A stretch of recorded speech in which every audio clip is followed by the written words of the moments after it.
क्या आप ट्रेडिंग से पैसा कमाने का सपना देखते हैं, लेकिन हर बार लॉस ही हाथ लगता है? क्या आप सोचते हैं कि जो बड़े ट्रेडर्स हैं, वो कुछ ऐसा जानते हैं जो आप नहीं जानते? तो आप बिल्कुल सही सोच रहे हैं। लेकिन फर्क ज्ञान का नहीं, सोच और सिस्टम का है। और इसी फर्क को खत्म करने के लिए है हाई प्रोबेबिलिटी ट्रेडिंग। ये सिर्फ एक किताब नहीं, बल्कि एक प्रोफेशनल ट्रेडर बनने की पूरी ट्रेनिंग है। थॉमस के कार ने इस किताब में वो सारे राज खोले हैं जिन्हें आम लोग या तो नजरअंदाज कर देते हैं या फिर कभी समझ ही नहीं पाते।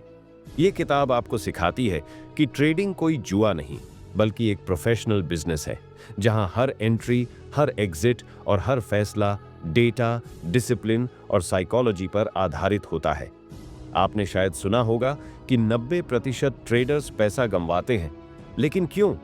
क्योंकि वो बिना प्लान के ट्रेड करते हैं, बिना रिस्क मैनेजमेंट के, बिना माइंडसेट बदले, और फिर कहते हैं मार्केट खराब है। लेकिन सच ये है कि मार्केट नहीं, उनकी तैयारी खराब होती है।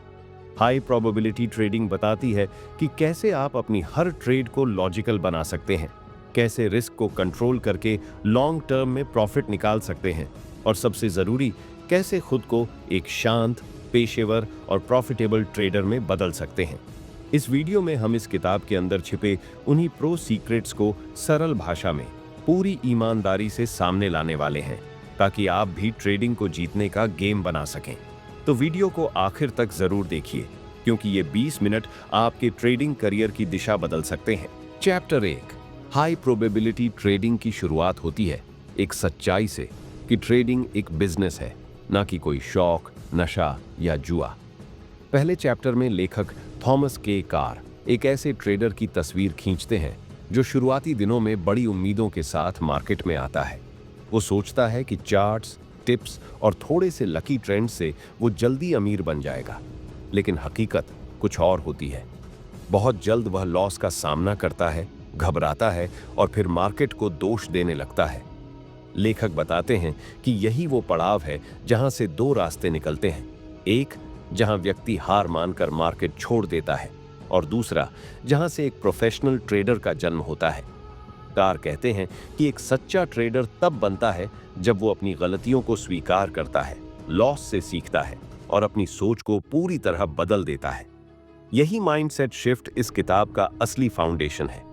पहले अध्याय में लेखक ने साफ शब्दों में कहा है कि इमोशंस किल ट्रेडर्स, यानी डर, लालच, जल्दबाजी और गुस्सा, ये 4 दुश्मन हैं जो एक अच्छे प्लान को भी बर्बाद कर सकते हैं। एक प्रोफेशनल ट्रेडर इन भावनाओं को नियंत्रित करता है और हमेशा एक स्ट्रैटेजी के साथ ट्रेड करता है। उसके पास एक ट्रेडिंग प्लान होता है, वो हर ट्रेड में लॉजिक ढूंढता है, और सबसे बड़ी बात, वो हमेशा रिस्क के बारे में सोचता है, प्रॉफिट के बारे में नहीं। इस चैप्टर में एक गहरा मैसेज छिपा है। अगर आप चाहते हैं कि ट्रेडिंग से लगातार मुनाफा हो, तो पहले खुद को बदलना होगा। तकनीक, चार्ट, इंडिकेटर बाद में आते हैं, सबसे पहले आता है माइंडसेट। लेखक बार बार कहते हैं कि ट्रेडिंग जीतने का खेल नहीं है, ये सरवाइव करने का गेम है। जो सरवाइव करता है वही लंबे समय में जीतता है। अब सोचिए, अगर ट्रेडिंग में असली ताकत माइंडसेट की है, तो क्या आपने कभी अपनी ट्रेडिंग आदतों पर नजर डाली है? क्या आप एक ट्रेडर की तरह सोचते हैं या सिर्फ पैसा कमाने की जल्दी में खुद को धोखा दे रहे हैं? सोचिए, जवाब बहुत कुछ बदल सकता है। चैप्टर 2, दूसरे अध्याय में थॉमस के कार हमें ट्रेडिंग की उस दुनिया में ले जाते हैं जहां सबसे बड़ा युद्ध चार्ट पर नहीं, बल्कि दिमाग के अंदर लड़ा जाता है। इस चैप्टर का केंद्र बिंदु है सेल्फ मास्टरी, यानी खुद पर नियंत्रण। लेखक साफ कहते हैं कि कोई भी ट्रेडिंग स्ट्रैटेजी तब तक सफल नहीं हो सकती जब तक उसका यूजर यानी ट्रेडर खुद संतुलित और नियंत्रित ना हो। यह अध्याय ट्रेडिंग को एक मानसिक खेल के रूप में प्रस्तुत करता है। जब कोई व्यक्ति पहली बार ट्रेड करता है तो वो पूरे उत्साह और उम्मीदों से भरा होता है, लेकिन जैसे ही पहला बड़ा लॉस आता है, उसकी आत्मा कांप जाती है। यही वो मोड़ होता है जहां लेखक समझाते हैं कि ट्रेडिंग में सफलता पाने के लिए सबसे पहले खुद को बदलना पड़ता है, अपने विचार, अपनी भावनाएं और अपनी आदतें। थॉमस कार कहते हैं कि ट्रेडिंग में सबसे जरूरी है पर्सनल डिसिप्लिन। एक अच्छा ट्रेडर वही होता है जो हर दिन एक जैसा व्यवहार कर सके, चाहे वह दिन लाभ का हो या हानि का। वह अपने नियमों का पालन करता है, अपनी इमोशंस को कंट्रोल में रखता है और हर फैसले को लॉजिक से लेता है। लेखक यह भी बताते हैं कि अधिकतर लोग मार्केट से नहीं हारते, बल्कि खुद से हार जाते हैं। इस अध्याय में एक बेहद शक्तिशाली विचार रखा गया है, you are your own worst enemy in trading. यानी ट्रेडिंग में आपका सबसे बड़ा दुश्मन कोई और नहीं, बल्कि आप खुद हैं। आपके डर, आपकी जल्दबाजी, आपकी अधीरता। इसलिए अगर आप खुद पर काबू पा लेते हैं तो आप मार्केट पर भी काबू पा सकते हैं। यही मानसिक अनुशासन ट्रेडिंग को एक कला बनाता है, जो वर्षों की साधना से आती है। लेखक ट्रेडर्स को यह भी सिखाते हैं कि हर ट्रेड को डिटैच्ड माइंडसेट से देखें। मतलब न तो जीत पर बहुत खुश होना है और न ही हार पर टूट जाना है।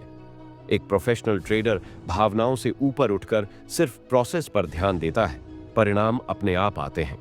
अब जरा रुकिए और खुद से एक सवाल कीजिए, क्या आपने अपनी ट्रेडिंग के दौरान खुद पर कभी ध्यान दिया है? जब आप ट्रेड करते हैं तो क्या आप अपने दिमाग के मास्टर हैं या इमोशंस के गुलाम? क्योंकि असली खेल वहीं से शुरू होता है, अंदर से। चैप्टर 3, तीसरे अध्याय में थॉमस के कार हमें एक ऐसे सच से रूबरू कराते हैं जिसे ज्यादातर ट्रेडर्स नजरअंदाज कर देते हैं। तैयारी ही जीत की कुंजी है। इस अध्याय का सार यही है कि बिना योजना के किया गया ट्रेडिंग आत्मविनाश की ओर पहला कदम होता है। लेखक एक बेहद सटीक उदाहरण देते हैं। क्या आप कभी बिना मैप के अनजान शहर में निकल पड़ते हैं? नहीं ना? तो फिर लोग मार्केट में बिना प्लान क्यों कूद पड़ते हैं? इस अध्याय में कार ट्रेडिंग प्लान की शक्ति पर विस्तार से बात करते हैं। वो कहते हैं कि एक प्रोफेशनल ट्रेडर अपने हर मूवमेंट को पहले से डिजाइन करता है।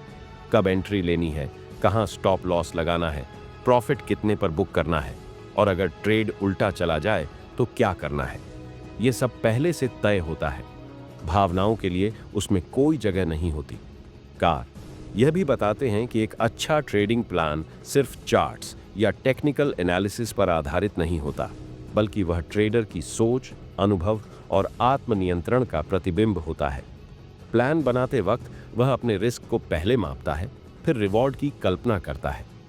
लेखक इस प्रक्रिया को प्रोबेबिलिटी मैनेजमेंट कहते हैं, जिसमें हर ट्रेड एक संभाव्यता के रूप में देखा जाता है, न कि कोई गारंटी। यह अध्याय हमें सिखाता है कि ट्रेडिंग का असली गेम जीतना नहीं, अपने प्लान को बिना डगमगाए फॉलो करना है। कार बार बार कहते हैं कि एक खराब ट्रेडिंग प्लान भी बेहतर होता है बनिस्बत उस ट्रेडिंग के जो बिना किसी योजना के हो, क्योंकि एक बुरा प्लान सुधारा जा सकता है, लेकिन बिना प्लान के की गई ट्रेडिंग सिर्फ समय, पैसा और आत्मविश्वास का नुकसान करती है। इस चैप्टर का सबसे गहरा संदेश यही है कि ट्रेडिंग एक प्रक्रिया है, एक रिवाज है, एक अनुशासन है। कोई भी निर्णय, चाहे वह एंट्री हो या एग्जिट, भावनाओं पर नहीं, लॉजिक और रणनीति पर आधारित होना चाहिए। लेखक सिखाते हैं कि कैसे हर ट्रेड से पहले एक चेक इन करें। क्या मेरी स्ट्रैटेजी तैयार है? क्या मेरा रिस्क मैनेजमेंट मजबूत है? क्या मैं मानसिक रूप से शांत और केंद्रित हूं? और अब एक सवाल जो शायद आपके अंदर कुछ हिला सकता है। जब आप आखिरी बार ट्रेड कर रहे थे, क्या वह ट्रेड एक पूर्व निर्धारित योजना के तहत था या बस एक इमोशनल रिएक्शन था? क्योंकि फर्क यहीं से शुरू होता है, एक जुआरी और एक प्रोफेशनल ट्रेडर के बीच। चैप्टर 4, चौथे अध्याय में थॉमस के कार ट्रेडिंग की उस सबसे अहम लेकिन सबसे कम समझी जाने वाली कला की बात करते हैं, रिस्क कंट्रोल। लेखक इसे ट्रेडिंग की ढाल कहते हैं, जो हर उस हमले से बचाती है जो मार्केट अचानक आप पर कर सकता है। कार का साफ संदेश है, ट्रेडिंग में आपकी पहली जिम्मेदारी है अपने पूंजी की रक्षा करना, मुनाफा तो बाद में आता है। इस अध्याय की शुरुआत ही एक चौंकाने वाले तथ्य से होती है। ज्यादातर ट्रेडर्स नष्ट इसलिए होते हैं क्योंकि वो बहुत ज्यादा रिस्क लेते हैं, और वो भी बिना पूरी समझ के। एक ट्रेड में 10% कैपिटल गंवाना शायद आपको छोटा लग सकता है, लेकिन अगर आप लगातार ऐसा करते हैं तो कुछ ही समय में आप गेम से बाहर हो जाएंगे। लेखक बताते हैं कि जब आप पैसा खोते हैं तो सिर्फ कैश नहीं जाता, आत्मविश्वास, स्पष्टता और मन की स्थिरता भी टूटती है। कार एक गहरे सिद्धांत को हमारे सामने रखते हैं, defensive trading is successful trading. इसका मतलब है कि आप जितना अपने नुकसान को छोटा रखेंगे, उतना ही आपके जीतने की संभावना बढ़ती है। मार्केट में टिके रहना ही असली कला है, और टिके रहने के लिए रिस्क कंट्रोल अनिवार्य है। लेखक बार बार इस बात पर जोर देते हैं कि हर ट्रेड से पहले एक सवाल जरूर पूछिए। अगर यह ट्रेड उल्टा चला गया तो क्या मैं इसे झेल सकता हूं? कार हमें सिखाते हैं कि कभी भी एक ट्रेड में अपनी पूंजी का 1 से 2% से ज्यादा रिस्क न लें। यह सुनने में छोटा लगता है, लेकिन जब लॉस की लहर आती है तो यही छोटा रिस्क आपकी कैपिटल को बचाए रखता है। लेखक इसे मैथमेटिक्स ऑफ सर्वाइवल कहते हैं, यानी आप कितने लॉस सह सकते हैं और फिर भी ट्रेडिंग करते रह सकते हैं, क्योंकि अंत में जो सबसे ज्यादा दिन मार्केट में जिंदा रहता है वही असली विजेता बनता है। इस अध्याय में एक और शक्तिशाली विचार उभर कर आता है, never add to a losing position, यानी जब एक ट्रेड पहले से नुकसान में हो तो उसमें और पैसा लगाना अपने पैसे को आग में झोंकने जैसा है। कार बताते हैं कि ऐसे ट्रेडर जल्द ही होप ट्रेडर्स बन जाते हैं, जो लॉजिक छोड़कर उम्मीद पर ट्रेड करते हैं, और मार्केट में उम्मीद रखने वाले लोग ज्यादातर हारते हैं। अब जरा ठहरिए और ईमानदारी से खुद से एक सवाल पूछिए, आप अपने हर ट्रेड से पहले अपने रिस्क की गणना करते हैं या सिर्फ प्रॉफिट का सपना देखते हैं? क्योंकि अगर आप नहीं जानते कि कितना हार सकते हैं तो आप जीतने के काबिल नहीं बनते। चैप्टर 5, 5वां अध्याय हमें उस बिंदु पर लाता है जहां ट्रेडिंग एक आकस्मिक गतिविधि नहीं रह जाती, बल्कि एक दोहराए जाने योग्य प्रणाली बन जाती है। थॉमस के कार यहां मेथड यानी एक सुसंगठित ट्रेडिंग सिस्टम की अहमियत को विस्तार से समझाते हैं। एक ऐसी प्रणाली जो भावनाओं से नहीं, नियमों से चलती है। इस अध्याय में लेखक बताते हैं कि सफलता का रहस्य किसी परफेक्ट स्ट्रैटेजी में नहीं, बल्कि उस नियमबद्ध तरीके में है जिससे कोई रणनीति लगातार लागू की जाती है। कार के अनुसार बहुत से ट्रेडर्स एक बढ़िया रणनीति होने के बावजूद फेल हो जाते हैं, क्योंकि वे उसे लंबे समय तक फॉलो नहीं कर पाते। वे 1-2 नुकसान के बाद अपना सिस्टम छोड़ देते हैं और दूसरी रणनीति खोजने लगते हैं। इस प्रक्रिया को वह सिस्टम हॉपिंग कहते हैं, एक ऐसी आदत जो किसी भी ट्रेडर को असफलता के गहरे दलदल में ले जाती है। कार सिखाते हैं कि एक अच्छा ट्रेडिंग सिस्टम 4 मजबूत स्तंभों पर टिका होता है: ट्रेंड की पहचान, एंट्री का सटीक समय, रिस्क मैनेजमेंट और एग्जिट प्लान। लेखक जोर देकर कहते हैं कि चाहे आपकी रणनीति कितनी भी साधारण हो, अगर वो नियमबद्ध और टेस्टेड है तो वह मुनाफा देने में सक्षम हो सकती है। प्रॉब्लम रणनीति में नहीं होती, अनुशासन में होती है। इस अध्याय में कार यह भी समझाते हैं कि एक ट्रेडिंग सिस्टम सिर्फ टेक्निकल संकेतों का संग्रह नहीं होता, बल्कि वह एक बिहेवियरल फ्रेमवर्क भी होता है जो ट्रेडर को भावनाओं से अलग रखता है। एक व्यवस्थित प्रणाली आपको मार्केट में क्या करना है के सवाल का जवाब देती है, ताकि हर बार जब मार्केट आपको उकसाए तो आप उसी सिस्टम के नियमों से जवाब दें। कार यहां एक बेहद मूल्यवान बात कहते हैं, markets change but human psychology does not, यानी मार्केट की स्थितियां बदलती रहेंगी, लेकिन डर, लालच, उम्मीद और अफसोस जैसे भाव हमेशा वहीं रहेंगे। एक मजबूत सिस्टम ट्रेडर को इन मानसिक तूफानों से बचाकर स्थिरता देता है। यह अध्याय सिखाता है कि अगर आप बार बार नए तरीकों की तलाश कर रहे हैं तो शायद आपको रणनीति बदलने की नहीं, खुद को प्रतिबद्ध करने की जरूरत है।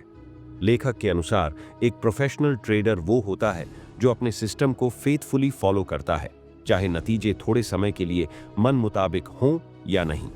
और अब जरा सोचिए, क्या आपने कभी किसी एक ट्रेडिंग सिस्टम को बिना डगमगाए, बिना संशय के लंबे समय तक फॉलो किया है? या आप अब भी हर लॉस के बाद नई रणनीति की तलाश में भटक रहे हैं? क्योंकि असली ताकत नए सिस्टम में नहीं, अपने चुने हुए रास्ते पर अडिग रहने में होती है। चैप्टर 6 इस अंतिम अध्याय में थॉमस के कार एक नए स्तर की ओर हमें लेकर चलते हैं, वहां जहां एक साधारण व्यक्ति जो कभी डर और संदेह में घिरा हुआ था, अब एक प्रोफेशनल ट्रेडर बन चुका है। यह अध्याय किसी तकनीकी स्ट्रैटेजी या एनालिसिस की बात नहीं करता, बल्कि उस गहराई को छूता है जहां ट्रेडिंग एक मानसिक, भावनात्मक और आत्मिक अनुशासन बन जाता है। लेखक का उद्देश्य अब केवल सिखाना नहीं, बल्कि एक सोच को जन्म देना है, ऐसी सोच जो इंसान को ट्रेडिंग से बड़ा बना दे। कार यह उस मनोस्थिति को विस्तार से समझाते हैं जहां एक ट्रेडर केवल मार्केट को देखता नहीं, वह उसे महसूस करने लगता है। वह अपनी हर हरकत को शांत, संयमित और निष्पक्ष रखता है। उसकी नजर अब केवल प्रॉफिट पर नहीं होती, बल्कि प्रोसेस पर होती है। एक प्रोफेशनल ट्रेडर जानता है कि नुकसान होंगे, वो इससे डरता नहीं, न ही वो हर प्रॉफिट पर झूम उठता है। वह जानता है कि वह एक सिस्टम का हिस्सा है और उसकी सफलता इसी सिस्टम को निरंतर निभाने में है। कार इस अध्याय में बताते हैं कि एक सफल ट्रेडर वही है जो लगातार सीखता रहता है। वह अपना ट्रेडिंग जर्नल लिखता है, अपनी गलतियों से सीखता है और कभी आत्ममुग्ध नहीं होता। वह जानता है कि उसकी सबसे बड़ी पूंजी उसका मन है, जिसे हर दिन अभ्यास से और अधिक स्थिर, जागरूक और सजग बनाना पड़ता है। यह अध्याय ट्रेडिंग को सिर्फ पैसा कमाने का माध्यम नहीं, बल्कि व्यक्तित्व विकास का एक साधन बना देता है। कार के शब्दों में, "When you master yourself, you master the market", यानी जब आप अपने मन को जीत लेते हैं तो मार्केट भी आपके सामने रहस्य नहीं रहता। अब अगर आप इस किताब की सभी बातों को गहराई से देखें तो एक नई सोच उभर कर सामने आती है। ट्रेडिंग सिर्फ एक स्किल नहीं, यह जीवन जीने की एक कला है। हर निर्णय, हर रुकावट, हर अवसर हमें यह सिखाता है कि अनुशासन, धैर्य और ईमानदारी सिर्फ ट्रेडिंग में नहीं, जीवन में भी अनिवार्य है। और अब जब आप इस किताब की यात्रा के अंतिम पन्ने पर हैं, तो खुद से एक अंतिम सवाल जरूर पूछिए, क्या आप अपने जीवन में भी उसी डिसिप्लिन, उसी प्लानिंग और उसी मानसिक मजबूती को लागू कर सकते हैं जैसी एक प्रोफेशनल ट्रेडर में होती है? क्योंकि अगर आप यह कर सके तो आप सिर्फ एक सफल ट्रेडर नहीं, एक सफल इंसान भी बन सकते हैं। कुछ सुझाव इस ज्ञान को जीवन में उतारने के लिए: हर सुबह खुद से पूछें, आज मेरी सोच क्या पहले से बेहतर हुई? हर निर्णय से पहले सोचें, क्या यह लॉजिक पर है या इमोशन पर? हर रात खुद से कहें, मैंने क्या सीखा और कल क्या सुधार सकता हूं? याद रखिए, मार्केट रोज बदलता है, लेकिन एक शांत, सच्चा और सीखता हुआ मन हर परिस्थिति में विजेता बन सकता है। आप भी वही बनिए।